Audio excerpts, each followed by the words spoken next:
Well, welcome to Father and Son, and welcome to you, Tom. It's the first time the father and the son have been together for quite some time. Yeah, about a month. Good morning, Dad. Yes, I had a good holiday, which I talked about last week, and what was going on in the world. Well, Carlton play Collingwood tonight, and there's been a lot of talk about the disappointing performance of Carlton. They were terrible while I was away. They've won one of their last 7 games, and Ratton's under the pump. These are funny games when Carlton play Collingwood. Many is the time when the underdog wins. So I think we're not without a chance tonight. No, always in with a chance. Of course, just 10 weeks ago, the roles were very much reversed. Carlton beat Collingwood by 10 goals. Exactly. And everybody said, oh, there's a crisis at Collingwood. Nathan Buckley, does he know what he's doing? I mean, who would have thought that just 10 weeks later on, it would be He's Carlton. won every game and we've won one. So I agree with you. I've seen some great wins over the years when Carlton wasn't expected to win, but you have to say the recent form of the two sides suggests that Collingwood would probably emerge victorious. I think so, but I think they're going to ruck Cruiser, and they haven't been rucking. They've been trying to put him down forward where he's not good enough. He's a very good bullocking ruckman. He'll be there. I wouldn't be surprised if they really lifted tonight, Carlton. I think that when you get all this adverse publicity, either you go to water or you react to it and do well, and I think that could happen. Out of interest, let's just argue that the worst happens and Carlton finishes the season quite badly. Do you think the board will do what Carlton boards have done in the past and axe him? I don't think there's any doubt. No, I think you've got to leave him stay there now till the end of the season. Yeah, there'd be no point to it. If they don't make the 8, I think his days are numbered. So we'll learn more about that. If he wins tonight, it'll all be forgotten. That's right, it will. Nothing succeeds like success in football. Righto, well now let's get on to some of the other issues, business issues. Fairfax, they are so reactionary, and isn't it? It's just the opposite with Murdoch. He's proactive, he's sorting out a separation of his businesses. The difference between the two companies is quite dramatic, isn't it? Well, Fairfax is circling the wagons at the moment. They're trying to stop Gina Reinhardt, who they see as a sort of an evil transgressor of everything that's good at Fairfax. Now, interestingly, in the last couple of days, she has, she has sold her share stake in Fairfax down from 18.6 down to below 15%. But apparently this is because the director's insurance policy says that no director can have more than 15%. So even though she sold down her stake, I think it's more to do with her still wanting to push to get on the board. The board could resolve to change that. Well, of course they could. Well, I think that's more about the insurance policy. But in any case, look, you can't ignore someone who owns a big chunk of the company. No. You really can't. And nor should you. I mean, she's one of the few people at the moment prepared to invest in media. I mean, trust me, there's not too many other people that want to invest in newspapers right now. I must say though, with News Corp, I mean, it looks good, this idea of separating the newspaper division from everything else. But I do wonder if it means long term that a lot of the titles, and News Corp runs hundreds of newspapers around the world, but some of them are unprofitable. Most prominently here in Australia, The Australian apparently loses $25 million a year. Is it? Best paper in the nation. Well, it is, but I just wonder whether an independent company will be able to keep subsidising loss-making newspapers. No, I think they will, and I think they'll even buy more. I wouldn't be surprised. Well, they might. Anyway, but look, it's a good move, and I mean, you can see the reaction in the share price. News Corp shares have gone up, and Fairfax's have trundled along and basically gone down. Now, what was this David Jones? That was the other sort of scandal of the week. Oh, look, what's going on there? This one had so many bits to it. It was the 29th of June, so it was last Friday. It was the last day of the Australian financial year.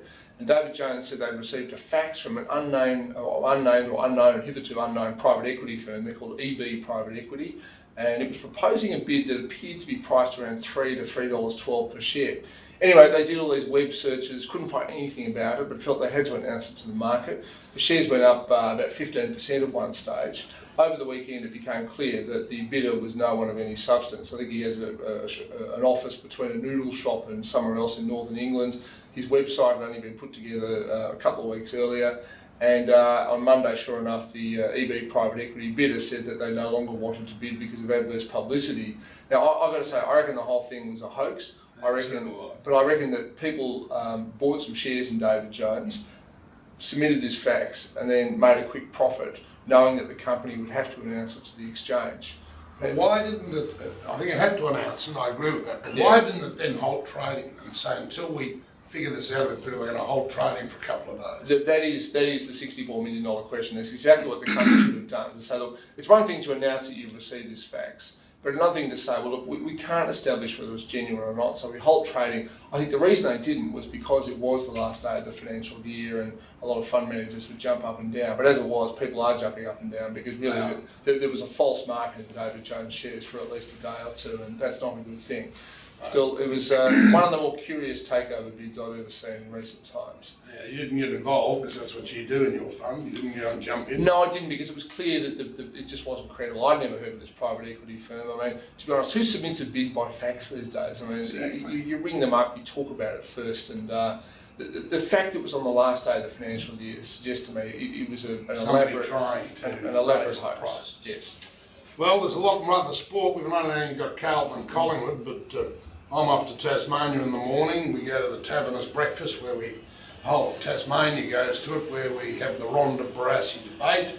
We raise money for underprivileged children. It'll be a great morning. They're having a tribute to Ronald Barassi tomorrow. This is the 10th anniversary, so that should be a good show. And then we're all invited to go to the football in the afternoon.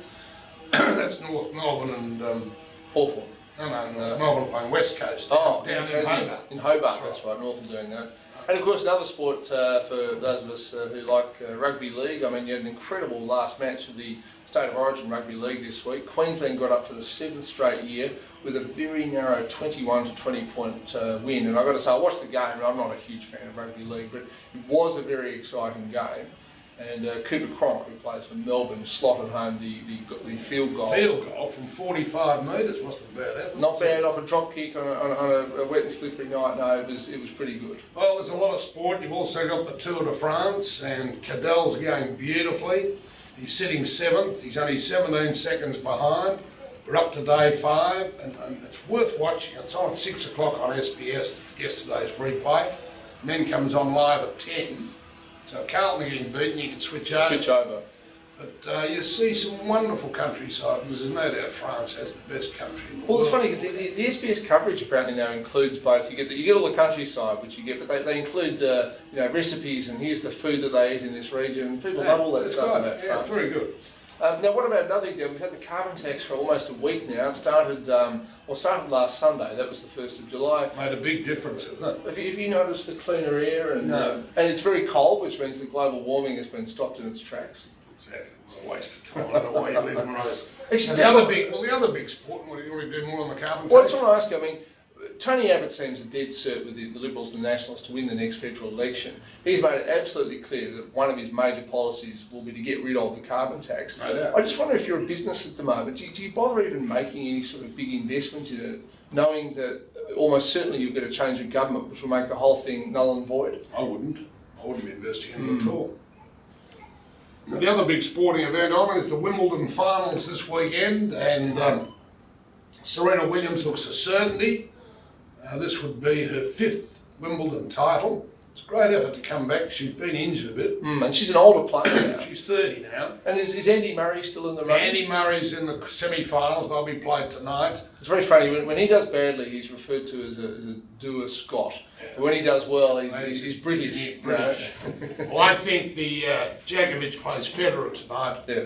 The winner of that will win. I mean, the Poms, Murray will probably beat Songer, or whatever his name is. Wilfred Songer. Yeah, but I mean, I can't see Murray winning, but it'd be great for Britain if he did, because they haven't had a Wimbledon winner of their own tournament since 1935. That was Fred Perry. And he's a Scotsman to boot, this one. And I think you'll find that he refers to himself as Scottish, not British, but we'll say. And So You Think's retiring, coming back to Australia, pulled up lame the other day, so it won't have its final run, and it's going to stand at stud here in Australia for $33,000 per serve, and the book's already full. Not a bad way to retire, is it? No, wonderful way to retire. Well, Tom, that's about it for the week. Let's hope the Blues do well, and it'd be lovely to beat Collingwood. Wouldn't it? If I'm going with Eddie to this dinner, I think all you want to do, Eddie, is invite me so you can gloat. Well, see you next week. Hopefully she'll be in the other foot.